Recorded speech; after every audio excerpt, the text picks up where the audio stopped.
Good morning, everyone. We have a slide up, so we hope you're in the right place. We're going to give everyone just a minute to get signed into the session, and then we will begin.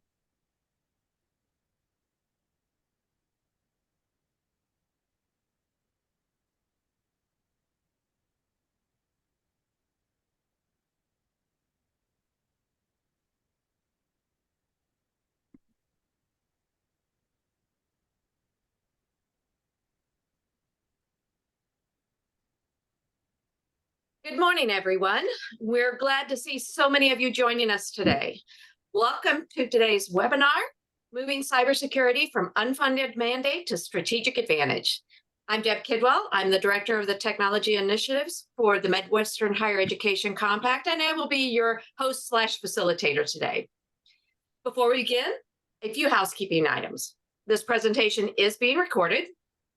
Resources from the presentation will be posted on MEC's website post-event. During the presentation, you may submit questions via the Q&A at any time, but be aware that I will be curating the questions, so they may or may not actually be asked during the session itself.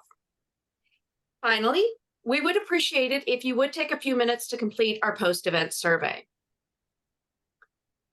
Today's webinar will be a fireside chat with John Rathje, CIO at Kent State University, and Chris Schreiber, a former university CIO and the founder of CampusCISO. John and Chris have collaborated with many campus leaders, and we are so glad that they are willing to share how they approach cybersecurity challenges in higher education. We all know that there are questions that arise about how to balance security, limited resources, and service delivery at our institutions. So I'm really excited for the conversation ahead on how we can align security and strategy for long-term success in higher education IT. John and Chris, tell us why this is a topic that you're both so passionate about. Deb, thank you. And it's a pleasure to be with you and all who are joining today. And I'm especially gratified to be chatting with my friend and colleague, Chris Schreiber, today, because this topic affects us all in our personal and professional lives. And, you know, Deb, as you mentioned, talking about strategy and cybersecurity, often those two things were never in balance. We talked about cybersecurity as a need, not as a strategic part of the way organizations think forward in how they not only enable, but defend the important things that we do, not only in higher education, but in any industry. So I think of this as something that is a topic for all of us. It's something I'm continually learning about, and I'm so gratified, as I mentioned, to be sharing the time with Chris, who is a consummate professional in this area.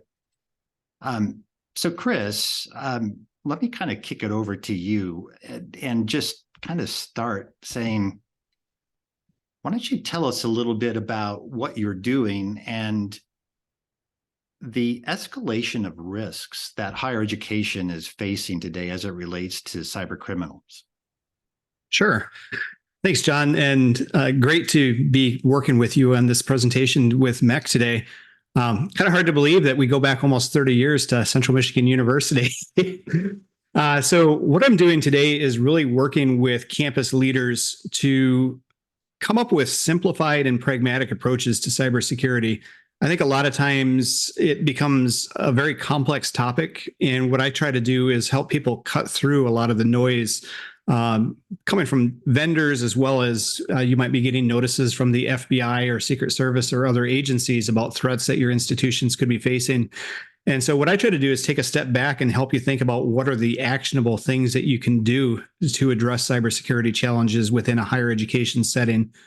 And you're absolutely right. The risks have definitely shifted and become much more front page topics. One of the big shifts that I have personally seen over the last decade or so is just the increasing sophistication of what kinds of attacks institutions are facing. If you think back to 2010, 2011, cybersecurity was a topic. I mean, it's been one of the top 10 issues in the EDUCAUSE IT top topics lists pretty much every year that list has been published. But back in 2010, a lot of it was divided. You had cyber criminal activity, which tended to be a little bit lower risk, messy if it happened, but they really weren't sophisticated. And then research universities for many years have been facing more sophisticated threats from nation states and more of espionage type of activity. The big shift really since about 2016 is that the criminal element of the cyber attacks has become much more sophisticated. They're well-resourced. It's actually a multi-billion-dollar industry now, which is why you keep seeing things about successful ransomware attacks and other criminal type attacks that are hitting academic institutions, and that they've been very successful this last few years. It's so true. When you talk about billions of dollars, I'm even think about things on the dark side of the web and hearing things like it's $1 trillion economy, where people are buying and selling different things. And that puts us all at risk, not just from protecting the assets that we have here, but really even elevating that conversation into our personal lives to make sure that we're being good stewards of how to protect and defend ourselves there too. Chris, do you see that as an important part of what we're talking through here too?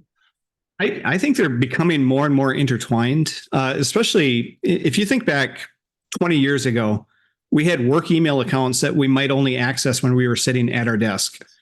Now our work and our personal lives, our financial information, it's all intertwined, and we carry it around in our pocket on a smartphone. So the lines have definitely blurred between protecting your work organization and protecting your personal lives. The criminals are really more interested in many cases with that personal information, because that's how they can perpetrate fraud. They can get access to your bank accounts. Obviously, they're also interested in institutional financial information, but it's much harder to get into some of those financial accounts that are managed by an organization versus an individual. That the way that banking works, if you get access to that bank account number, you can drain it dry before the person even realizes that they're a victim. So it definitely intertwines in both sides of the personal and professional lives. Yeah, I mean, we deal with fraud. We deal with all of the different ways in which persons of interest within our university are probed constantly. You know, I'm reading current headlines, Chris, and some of the headlines include things like SIM card shuffle, which the SEC was hacked. The Health and Human Services lost $7.5 million in grant money to cyber criminals. We're seeing more and more of this adversary in the middle gaining access to web sessions and effectively tricking a lot of the controls that we have in place. And so those are just some of the things we're dealing with. How have some of the risks evolved? You touched on it a bit, but how have some of these risks evolved since it's more sophisticated? I think one of the big things is it's become, because it's a business, they're looking for ways to repeat the attacks very cost effectively. And so there's actually a whole industry, ransomware as a service, where criminals can sign up for a service just like you or I would sign up for Google or OneDrive, and they can actually buy access to infrastructure to launch a campaign. They even have tech support where they can get support to make their campaigns more effective. So I think that level of sophistication of what we're facing on a day-to-day basis is one of the big shifts. And they're always looking for the weak link. Right now, there's a lot of focus on how OAuth authentication can actually be used for that man-in-the-middle attack that you just mentioned, where basically they will try to get a hold of the cookies of your session and then reuse those cookies for nefarious reasons on the back end. No matter what controls we put in place, because they are making so much money off of finding ways around them, they've got really smart people on the other side of the table that are figuring out, how can we get around these new protections? How can we tweak our methodologies and still continue getting that money flowing in from the attacker's perspective?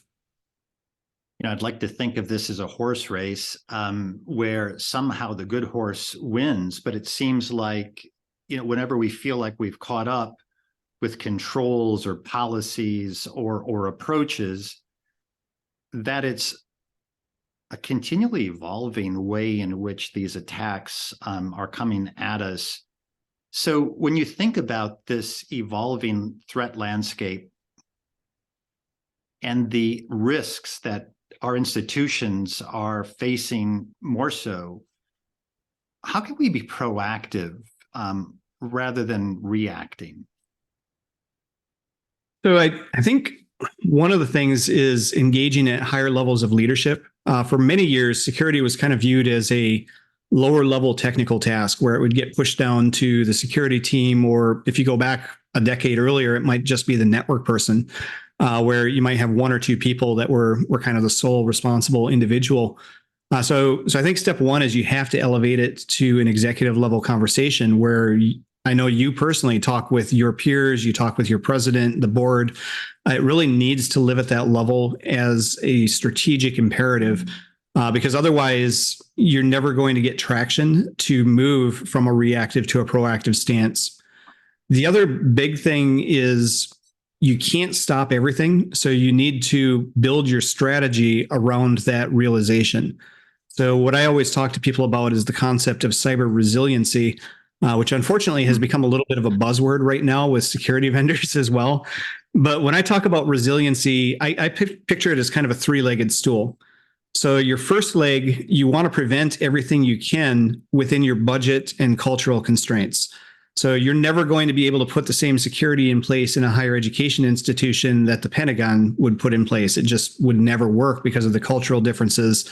And there's also the budgetary realization. You can't go out and buy every single security tool that's out there. There's realities in terms of what you can afford to do. So you want to prevent everything you can from a budget and cultural perspective. And then the second leg is you have to recognize you're never going to prevent 100% of the bad stuff from happening. So you want to minimize the risk of the things that get through. So you want to be able to detect it faster, respond to it faster to get out of your environment. And so that's kind of the second leg where you're actually putting tools and processes in place to find the bad things and react to the bad things quickly and efficiently. And then the third leg, which I think oftentimes gets overlooked because of budgetary and time constraints, you need to be able to sustain the security things that you've put in place. So you need the budget to keep it going. You need the staffing to keep it going, whether it's in-house or outsourced. So you can't just view it as a remediation project that ends. You actually have to account for the long-term sustainability of your security program as well.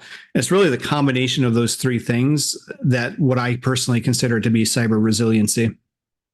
Yeah, when you say cyber resiliency too, this is not a static thing, right? We continually have to grow our skills. We have to continually rely on services like yours and our peers. I know in higher ed, we're talking with our peers within our states, throughout our states. You know, how are you doing this? What's happening here? Can you help me understand that? One of the things, though, that you mentioned I want to drill into a little bit more is the communication with our executive leadership and our boards. You know, a lot of times we like to talk about big numbers, like we're doing something really special by stopping, 8 billion bad people at our firewall or whatever, right? Whatever this big number is.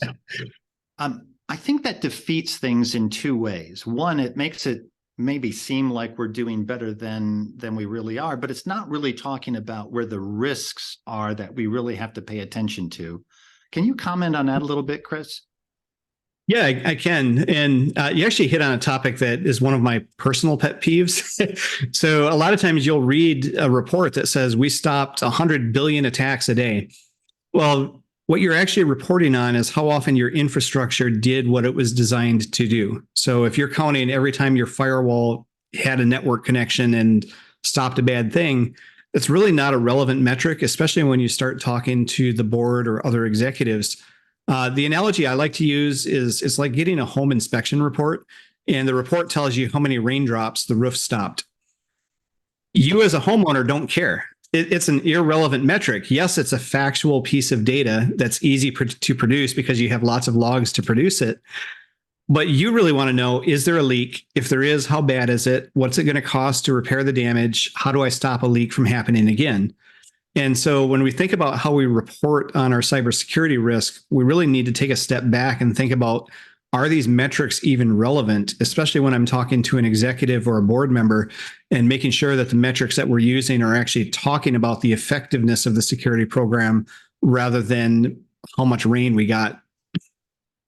So true. And even though we want to get into the topics of here's where we really need to devote our attention, some of the questions I get back are, well, what are the methods that these attackers are using? Could you dive a little deeper into the common methods used by cyber attackers that are targeting higher education institutions right now? Sure. So a lot of times, especially if you watch Hollywood movies or TV shows, you have this picture of a lone hacker sitting in a dark basement somewhere, madly typing away at a computer. The reality is almost all attacks that are succeeding right now get in through one method, and that's through phishing emails. Depending which study you read, it'll be anywhere from 80 to 95% of data breaches originated with a phishing message. So when you take a step back and you think about how are the bad guys getting in successfully to organizations, email has a disproportionate amount of value to figure out how do I secure my email chain more effectively. And so that's probably one of the biggest realizations. The second piece of that, the goal of those phishing messages in most cases is to get a hold of valid credentials. That credential in days past could have just been username and password. Now it might be that they're trying to get authentication cookies to do OAuth, man in the middle type attacks. But at the end of the day, they want to masquerade as a legitimate user so that they can bypass your detection controls inside your environment. So in terms of methods, it's actually not as sophisticated. 0 days tend to capture the headlines and the attention where there's a brand new vulnerability that has no fix and an attacker is using it. That's a very expensive attack technique to use, and it tends to be used for very targeted, sophisticated attacks. The run-of-the-mill attack is usually originating with a phishing message. That's a big number, Chris. 80, 90%. I suppose statistics can change over time. And I think you know that I have an athletic background in playing sports and recognizing that the way teams are successful is that everybody knows their role, and that each position may impact the other's success. So when we talk about cybersecurity, one, do you see this as a team sport? And what are some of the specific techniques that institutions can use to minimize these risks? Sure. I 100% agree it is a team sport. That's one of the reasons that cybersecurity awareness is so critical to organizations. It used to be viewed kind of as a checkbox. You might get a little bit of security orientation when you first joined as an employee, or maybe if you were really lucky, you could get into freshman orientation and get in front of students in a group setting to give them some awareness about what resources are available. One of the things, and I know you've seen this, your insurance adjusters are asking, are you giving awareness to your users every year? I talked to one institution recently where the expectation from their insurance broker was that 99% of the users had security awareness in the past 12 months. So they've definitely recognized that as one of the critical features that you have to have in an effective cybersecurity program.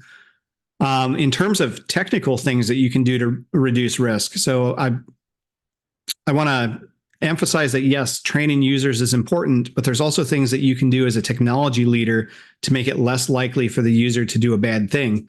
One of those is implementing multi-factor authentication. 3 to 5 years ago, that was still kind of a new topic in higher education. Luckily, now most institutions have got it in place. And that does a lot to reduce the ease with which an attacker can get hold of valid credentials. So that's one of the things you can do to immediately knock down your risk in a very significant fashion. The other thing I recommend is investing in the best email security tool you can afford. Knowing that phishing attacks are the number one vector, it doesn't make sense to shortchange yourself by buying a cheap solution for email security. It will pay for itself. If it stops one ransomware attack, it's probably paid for multiple years of that email security solution just in that one attack. So definitely don't scrimp on your email security. The other big one, and I think we got a little bit lazy with our disaster recovery planning. If you think back in the early days of IT, we had to do it because hard drives would fail and servers would crash. And so DR was kind of front and center. As hardware got more reliable and we started outsourcing to more cloud services, we got a little bit lazy in our DR planning.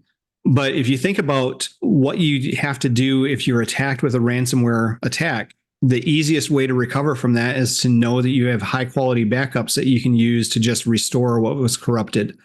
And so having good, effective DR that is in place, covering all your critical systems, and that you test and practice with regularly is really important for organizations.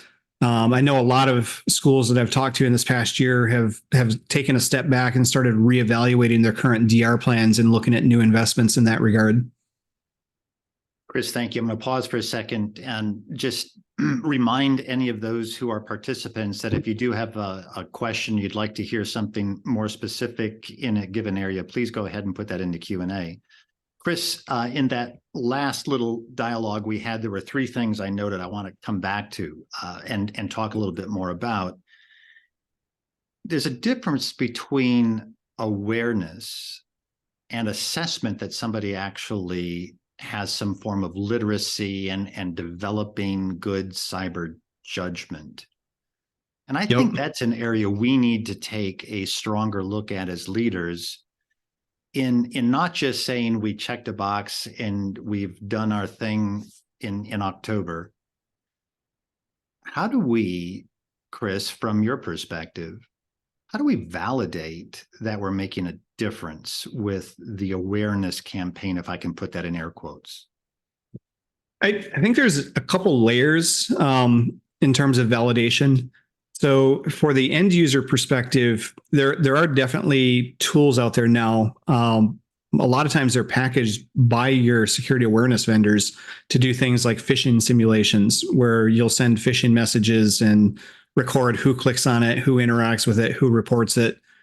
For some reason in higher education, we've chosen to make that a controversial practice. I personally think it is an important practice. The key thing is you can't be trying to think of the right word. You can't turn it into a retaliatory action. So you don't want to punish individuals. You want to educate individuals and help them make smarter choices. And so I think that's a really important thing. If you are approaching doing some sort of phishing simulation to test your end users' awareness, make sure that you do it in a smart way where it helps them grow rather than them feeling like they get punitive responses if they do the wrong clicking on the link or responding to it. Especially if you're reading email on a smartphone, it's really hard to tell where that link actually goes. And so I think that's one of the things that it is very easy for somebody to just randomly click on it. So you don't want to be punitive, but you do want to get better metrics about how often people do it. The other part of validation, I think, needs to focus on the technology side. You've invested, in some cases, millions of dollars in security tools. How do you know that they're working? And that's one of the things that I think does need to be addressed as well, where you can't just say we've got tools in place. You also have to validate that those tools are deployed properly, that they're working as expected. That could take the form of a penetration test. It could take a form of automated validation tools. But I do think it's important to also test the things that you've invested in and deployed. Absolutely. Deb, I'm guessing you have a question. We did. So when we're talking about institutional strategies, one of our participants wanted to get your thoughts on password management solutions and how they would fit in the overall strategy. So I'm guessing by password management solutions, this is referring to what an end user would use to manage their own personal passwords. I think they're a great thing. I've used them for years. I don't use the same password on any two sites.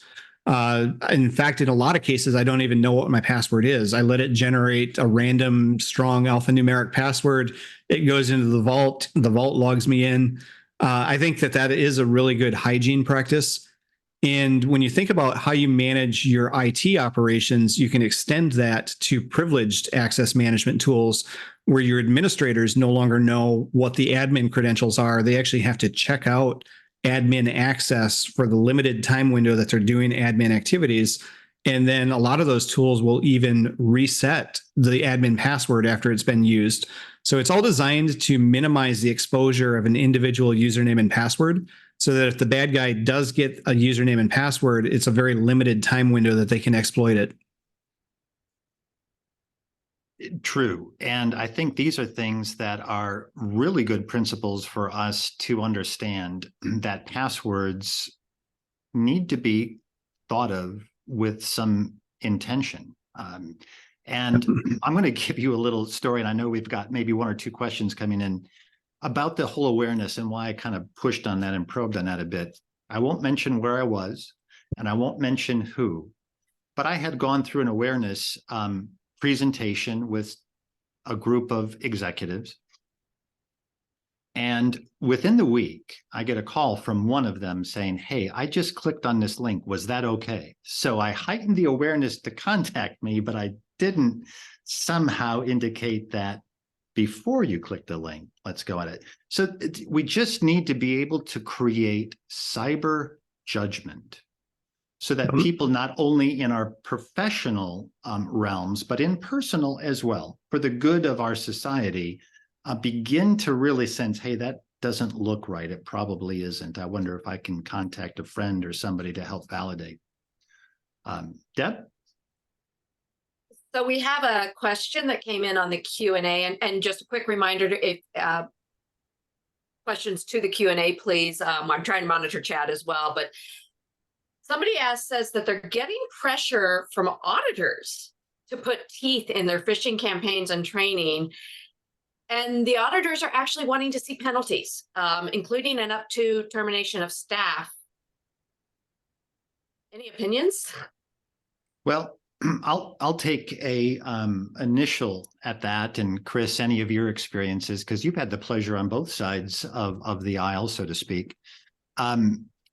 I think that's institution by institution to determine what the right form of penalties are. I think your policies need to be in good standing to determine what each of our respective responsibilities are and what the expectation for failure to adhere looks like. To me, that's also a team sport. Those are not unilateral decisions. If the auditor feels that way, it would certainly be something that the auditor, maybe the vice president for IT, whomever, take into the cabinet for consideration. But there is a lot of tension in the world of what do we do when policies are in place and there is violation? How can we, in a world of academic freedom, in a world where students are paying for, what we offer as value to them, what is the right balance and what are the right choices to make in all of that? So really apologize that I don't have a firm, hard, here's what you do. I think each institution needs to grapple with that and make the best decision for the institution given the offense. Chris, thoughts? Yeah, I think it definitely needs to be incorporated into the institutional policies. It's very common to see in the broader information security or acceptable use policy that violations could result in penalties up to termination. But that's usually boiled into that higher level policy rather than a phishing campaign in particular. So I've not seen personally any instances where a phishing campaign is actually structured and put in writing that clicking on a phishing training tool will result in termination. So I personally think that's a little bit of overkill, but you do want to have in your broader policies that repeated violations of institutional policy could result in termination. So I think you need to find the right balance there, working across the culture of the institution. And to that point, I would also say that our policies need to align, right? So if there is academic discipline, if there is staff discipline, that however that works, it's consistently defined and it's understood. Yeah, good, thank you. Deb, anything else? Well, we also had somebody that when we were talking about disaster recovery, wanted to hear a little bit more about any differences between disaster recovery and IRP or incident response planning and or business continuity. Sure, yes. I can take that one. Go ahead. Go right ahead. So they're definitely intertwined and related. A lot of it is slight nuances to what the goal of that particular plan is. So I'm personally a fan of having unified incident response that covers operational incidents as well as security incidents. Um, when you take a step back and take a look at things from kind of an emergency management perspective, an incident is an incident. And so if you have a campus incident response program in place for other types of scenarios, there's a lot of rationale to integrating that with your security incident plan as well. If you have a major security incident and you're suddenly not able to deliver classes and you're offline for a week, that's going to have the same level of impact to the institution as other types of disasters that the institution plans for. And the key is to understand that the incident commander, for lack of a better way to describe it, that's the terminology that's usually used. Their role is to facilitate the communication and the coordination with separate subspecialty people doing specific activities. So you could have a computer forensics team doing specific activities, reporting back up to that incident commander, who could be the CIO, or in some cases, it could be somebody in the police department if that's your institutional response plan. And then they take care of the coordination with marketing and the president and other folks, so that the forensic teams can focus on the incident response. Diving into DR versus business continuity planning, again, those are kind of nuanced differences. So disaster recovery is about getting back up and running from a technical perspective. So do you have the ability to know what order computers have to be restored in order for the systems to actually work properly? Have you tested those recovery plans? Do you have offsite cold or warm locations, et cetera? And then business continuity goes a step further, where that typically is rolled into the overarching business continuity goals of the institution, where the technology component would be one piece of the broader business continuity planning process. So I don't know, John, I know you've worked with a lot of those program developments. If you have an additional color to add to that. I don't, Chris. I think the one thing that I would emphasize about all of the above is that all of that should be pointed at the mission. Like, what is our mission? What are our mission priorities? And are all of the things we're doing technically in harmony with what the business needs in order for it to function? And how do we inform each other of capabilities and capacity and timing? And do we have those conversations, especially when we start talking about business continuity? How long can you be without name the thing? And if you didn't have it right now, what would that mean to you? And if you didn't have it during registration or year end or whatever, just make sure that those conversations are active and that they're not one time, would be the thing I would add to that, just to help. Yeah, it's definitely not something where you want to hire a consultant that gives you a binder that then sits on a shelf collecting dust. You want to be having conversations with the other executives and making sure that it's constantly being updated. And I think we'll start to dive into the not on the shelf thing here in a little bit. But before we get into that, we've touched on this a little bit. I'd like to get into compliance a little bit with you, Chris. Yeah. When we think about compliance, could you share some insights from your cybersecurity work with various institutions regarding the challenges that they face with cybersecurity compliance? Sure. I think one of the biggest challenges in higher ed is it's almost like an alphabet soup of compliance mandates that are constantly getting thrown at us. We're kind of a unique vertical in that we're really a conglomerate of a whole bunch of other domains. We have financial expectations, we have healthcare expectations, we have student privacy, we have general privacy, we have grants that we're getting from government agencies that have security requirements. And so a lot of times it can feel overwhelming, where every time you turn around, there's a new or updated compliance mandate being thrown at you. And I think, especially if you approach compliance through the lens of an auditor, it tends to become a very piecemeal activity where the goal is to audit each of those new mandates that comes out. And unfortunately for the IT and cybersecurity teams, it turns into a little bit of the tail wagging the dog, where you get an audit for a particular compliance framework that just came out, and then you have a whole bunch of remediation activities around just that one framework. But what you really want to do is take a step back and think about, how do we build a resilient program for the institution? And what I always advise people is build a strong cybersecurity program and then map your program to the new frameworks instead of the other way around. You don't want to be chasing projects driven by the frameworks that are coming at you, because you'll end up with a lot of redundancy. I know a lot of schools 10 years ago had a PCI compliance program. They had a HIPAA compliance program. They had all these different things that basically lived in bubbles. And it's much more cost effective and efficient and effective for the overall cybersecurity posture if you flip that around and you build a strong, robust cybersecurity program and then map that program to what you're doing to meet each of the compliance goals. Chris, and I think that's one thing that I've appreciated in our more recent engagement with CampusCISO is thinking about an assessment, thinking about the work that we do and how it affects or how it supports us meeting the goals that are within different compliance standards. Some of them are very academic in nature. Some of them, as you mentioned, might be around finance and credit cards or around personally identifiable health-related information. Yep. Some of us are required to look at certain research compliance standards, depending on where the granting agency is from or what their requirements are.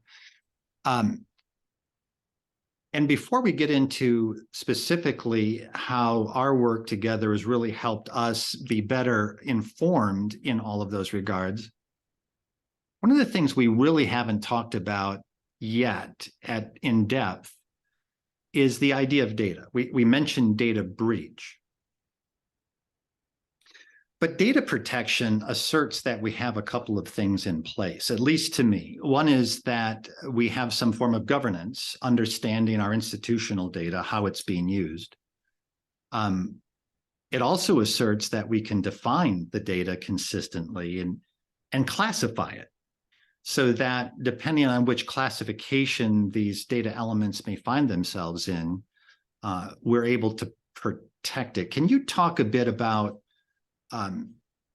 our role as it relates to data, and in the world in which we are now living, where some of that data might be resident on our campuses, some of that data might be up in the cloud, or some of that data might be moving back and forth.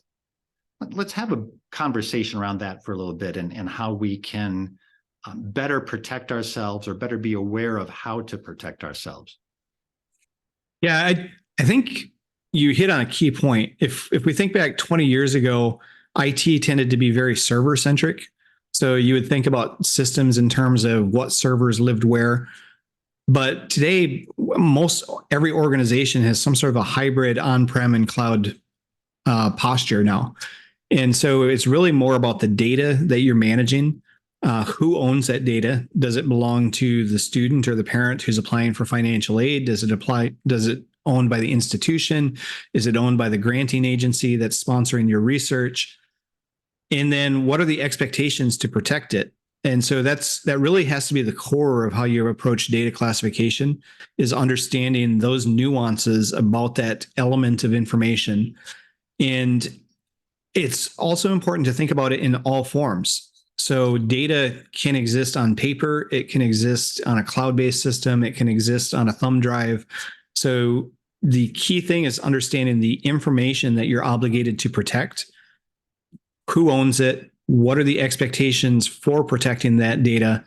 And who has authorization to interact with it? And that's kind of the core of your data governance strategy, is identifying those things. But that also becomes the core of everything you're doing with a risk assessment, with a cybersecurity planning, where you define specific controls that have to be in place on systems. It all has to go back to the type of data that is being processed or stored on that system, and then wrapping the other controls around that based on a data first methodology. So when I think about a data first methodology, one of the imperatives that we have here at Kent State is that we own our data estate. It's ours. We don't relinquish control to a third party. We may exchange data with them, but we don't allow them to own it, which means our contracting looks a bit different. The contracts that we have with them need to have additional elements of understanding that it's our data. We need to be able to have it at any time. We need, et cetera, et cetera. They can't use it. How are we doing as an industry with that today? With these contracts and cloud-based and third party? I would say it's a mixed bag. Some institutions have gone through great lengths working between the CIO, their counterpart in procurement, legal office to actually build strong, repeatable processes around it. I would say some institutions have kind of gone overboard where they're almost scaring away some vendors from working with them because of the level of process that they've wrapped around data control. And then there are some institutions that are probably still playing catch up where they know that they probably need to do something, especially around vendor management, but they just don't have the processes in place yet. So I would say it's all across the spectrum on an institution by institution basis today. There's work to do. Yes. Yep. Deb, do you have something for us? I have a question that I actually love, and I'm curious about the answer to this one myself. We're talking about data, we're talking about vendors, but just even outside of that realm, how do you have any examples of how to prevent the oversharing of data? I'll give you some thoughts. Chris, I'd love for you to chime in on this. The first thing is that your governance has to be in concert about the data that you will and will not share. And if there is data that it's classified and it's in a certain classification of protected or sensitive or highly sensitive, you need to have very intentional discussions about why you would share it, how they will use it, when they will use it, will they aggregate it with anything else? Because we have obligations to be able to meet compliance standards that require us to know these things and know them in detail. So part one is making sure that governance and the university itself or the organization itself is in concert about what can and cannot be shared. We talked about cybersecurity awareness, and we talked about cybersecurity literacy or developing good judgment. Same thing with data.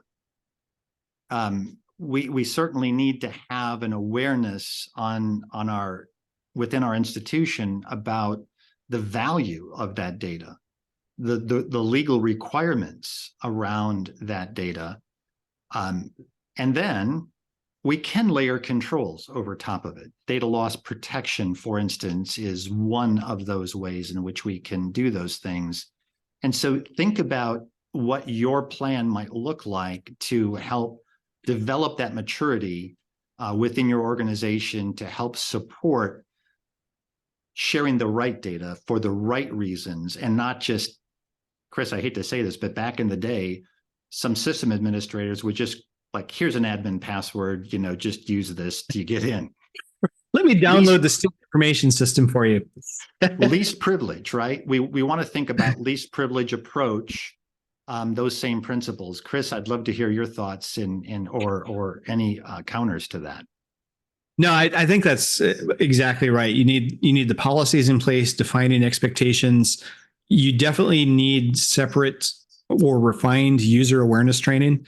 So if you think about PCI compliance for credit card processing, there's an expectation that you do separate awareness training for everybody handling credit cards to educate them about what they can and cannot do with the credit card numbers.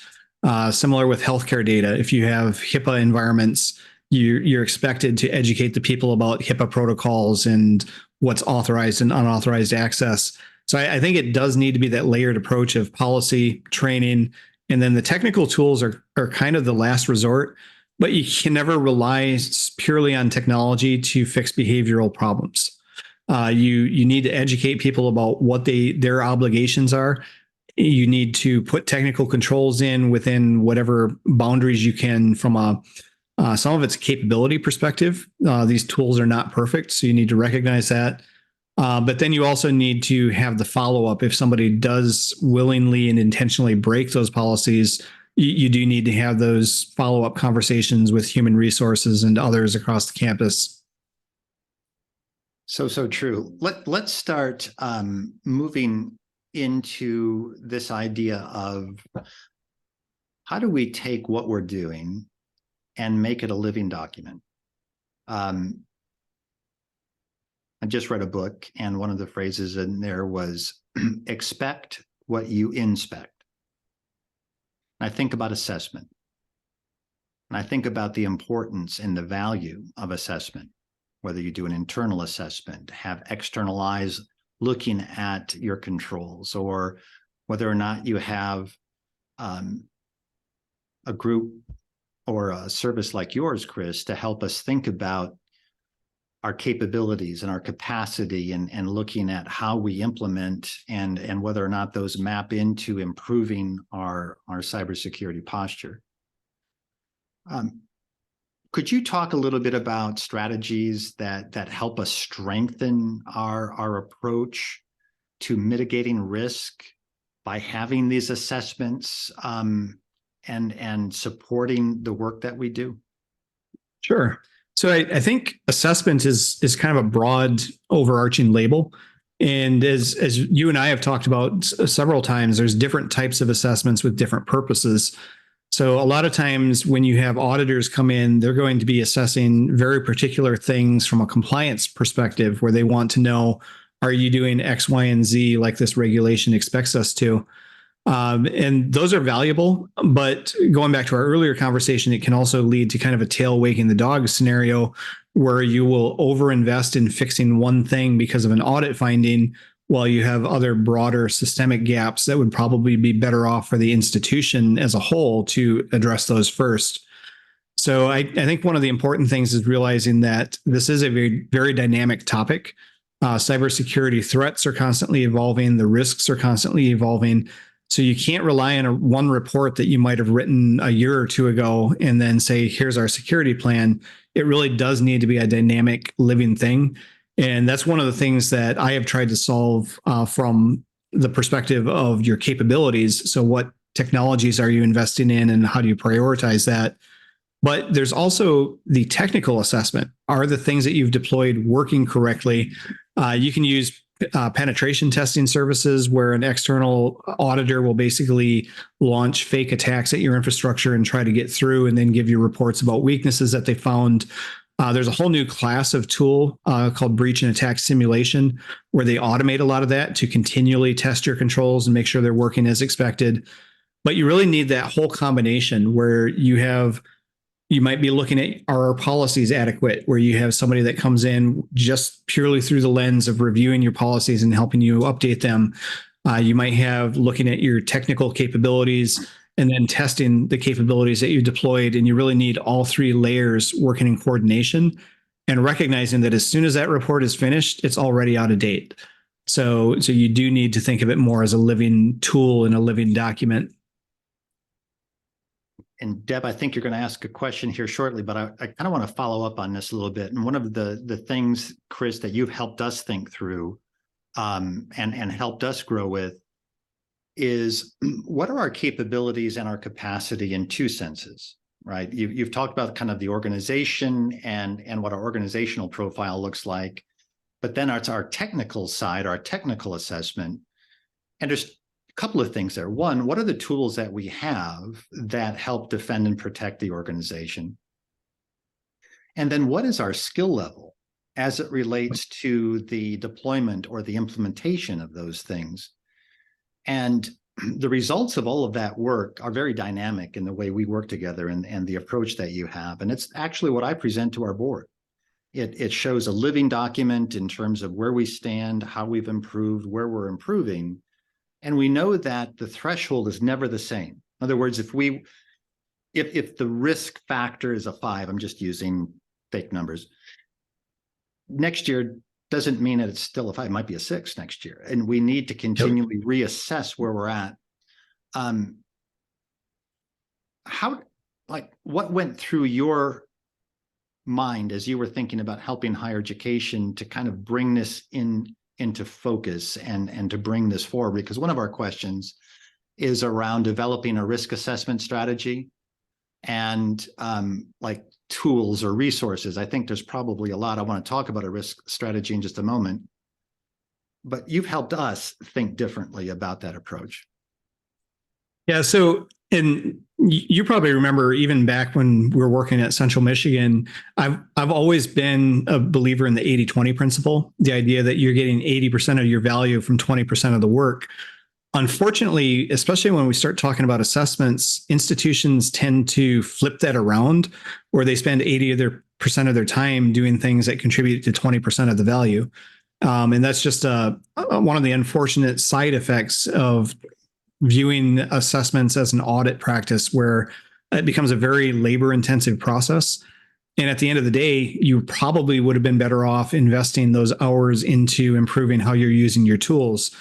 So one of my goals when I started building CampusCISO was to strip out some of that low-value labor and try to find ways to do it in a way where it's minimizing the level of effort you have to put into the process of inputting data, so that you could focus more on what are the pragmatic next steps that you should take based on what you have, the interests and the skills of your team, how those line up with your gaps, how those line up with your risks, how those line up with your compliance requirements. And one of the nice things is there's a methodology to it. Most of us, you and I included, have lived in a world of spreadsheets for decades. And so what I tried to do is take those spreadsheets that I've always used in my career and actually turn it into something that you or other institution could just use with minimal effort. But my main goal is really focusing on taking 20% of the labor to get that 80% of the goal. You still may be in a situation where you have to bring in additional help to do an audit or a more in-depth assessment, but you can do a lot of your planning with a very minimal amount of labor and effort going into it. And that's really one of my core philosophies. And I think that's something important for all of us, because the threats are coming at us regularly. And I'm kind of delineating risks and threats. You can't, a threat is a threat. You can't wish it away. The risk is, what are our vulnerabilities in understanding that threat exists? And are we in a position, like, is our risk great or small as a result of where our vulnerabilities are, and identifying those, doing the right work at the right time, given restricted resources, giving the increased volume at which these things are coming at us, really makes us think smarter by using some of the tools there. And I appreciate that. So somebody asked a question about how to go about, or maybe what are some ways to look at risks and developing a risk register. What I would say is that's also a team sport. Yep. And look at how you plan to define your risks, and define risks based on the likelihood that something's going to happen, given the threat and your vulnerability, and work that through and discuss it openly. Likelihood and impact, then determine, and there's spreadsheets, to your point, Chris, there are spreadsheets that help kind of outline this. I use one that helps, gives a score.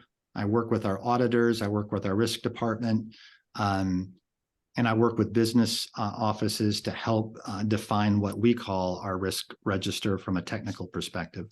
And that was probably a way too fast answer, but Deb, I think you may have some questions for us. Well, I do, and I think you've answered one of them obliquely as we went through here, but there was a question about auditors again, that they're pushing for folks to collect SOC 2 reviews for all vendors on a yearly basis. And how do you feel about that requirement? I suspect that falls into your 80-20 analogy for that. But then we also had another question that addresses that higher education has limited financial resources. So they're curious about unique approaches you may have seen to handling those financial limitations. With an example, what are your thoughts about maybe using students from IT-related fields of study to build out a SOC? So, John and I think throughout all of our careers, we've been huge proponents of using students effectively. I think one of the things that you do need to recognize going into it is that when you commit to using students, especially for something like security, you're also committing to providing the professional supervision and training of those students. It's not something where you can just say we're going to hire 4 students for 10 hours a week and that's the same as one person. You also need an experienced professional supervising and training those individuals in order for them to be effective. So I've personally always liked working with students as part of being in higher education. It's one of the things that excites me about being in this vertical. But a general rule of thumb that I use is that you need to dedicate a certain percentage of your full-time staff to supervising those students. And if you can get a student worker for 20 plus hours a week, I actually count that as a little bit less than a quarter of what you would get with a person. So even though they're working half time, you're probably not going to get a half FTE of effective output from them. And so you need to account for all those things. The fact that you have professionals supervising and training them, figure out how do you get them in for 2 or 3 or 4 years instead of just 1 year of working for you. So that by year 3 or 4, they're probably doing much more independent and proactive work. But all those things need to be factored in. But I'm a huge fan of using students effectively. Likewise. I mean, Chris, you already mentioned it. We have a like mind in that regard. Training is essential. Just like our own staff development is part of it. We like to join students into our teams and help them mature and grow in areas of cybersecurity and other areas very important to digital delivery. And I know we're coming up against the end, but I wanted to ask a question, Chris, that seems like a double challenge to us. One is that at one point there was a negative unemployment rate for cybersecurity professionals. I don't know if that's still true or not, but I do know that there is a shortage of cybersecurity professionals. But I've also noted in recent months and over the last year that it seems the stakes are getting even higher for cybersecurity professionals. Lawsuits are coming into play for senior security leaders. One, what are some tips you might have for our cybersecurity professionals today to help minimize the likelihood of a lawsuit? And then, is that impacting the shortage of people wanting to step into the gap of being a cybersecurity leader? So in terms of what to do, I think there's a number of things that come into play. The biggest thing is it goes beyond just the person with that Chief Information Security Officer title. It really has to be their peers, the CIO, other campus leaders also have to be on board with supporting that individual. Too often what happens is the person with that title is viewed as having the responsibility, but they lack the authority to actually do the things that are in their job description. And so that turns into a lose-lose scenario for them, especially when you start looking at some of the lawsuits, or in the case of Uber, their chief security officer was criminally charged for a data breach that was being managed in conjunction with the CEO and general counsel. I think we're going to hear a lot this summer because the gag order came off that individual where he can start talking about what really happened. But that's very chilling for somebody with a CISO title who knows there's things that need to be fixed and they completely lack the authority to fix them. So definitely make sure that you're engaged with campus leadership, that you're building paper trails of decisions that are made about why something was or was not done with a risk evaluation applied to it.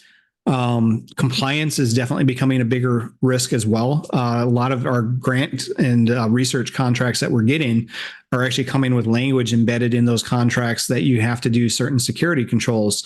There's a couple lawsuits pending right now for institutions that were alleged to have knowingly violated those contract requirements. So I'm kind of curious to see how some of those play out. But there's also a risk from the institution perspective where schools are being sued in class action lawsuits for breaches, where it's being alleged that they were negligent in their protection of data that had been entrusted with them.